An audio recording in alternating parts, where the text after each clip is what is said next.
माँ भगवान का ही अवतार है। जब कोई बेटा अपनी माँ का अपमान करता है तो वो अपमान माँ का नहीं, माँ के रूप में भगवान का अपमान होता है। और कोई अपनी माँ का सम्मान करता है तो वो सम्मान किसका है?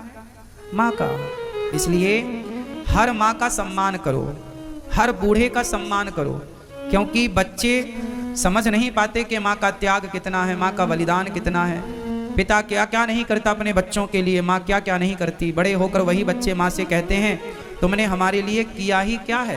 माँ बाप को देने वाली सबसे बड़ी गाली है ये, जो बच्चों के द्वारा, कुछ बच्चों के द्वारा अपने माँ बाप को दी जाती है। क्या नहीं दिया बच्चे को माँ ने। छोटा सा बच्चा होता है, उसको तेल लगाती है माँ, मालिश करती है, हड्डियां मजबूत हों, खूब रगड़ रगड़ के तेल लगाती है, मालिश करती है। आप सबकी माँ ने आपकी खूब मालिश की है। माँ खाने बैठती है कि तभी तुम माँ की गोद में ही मलमूत्र कर लेते हो।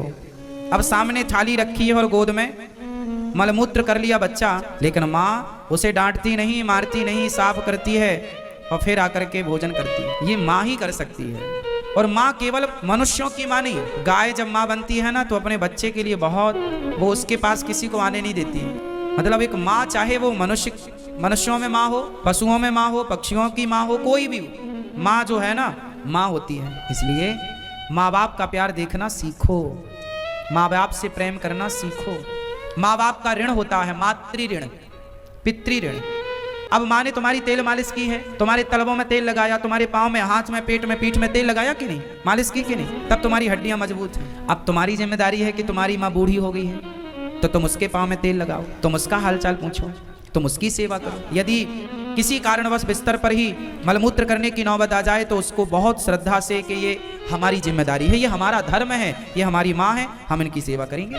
पर समाज में साहब आज लोग कहाँ रिश्तों को समझ रहे हैं। शादी होती है, माँ को छोड़कर लुगाई आई, पत्नी को लेके बच्चे चले जाते हैं। माँ का कोई ऋण नहीं समझते वो, माँ की कोई जिम्मेदारी नहीं मानते वो।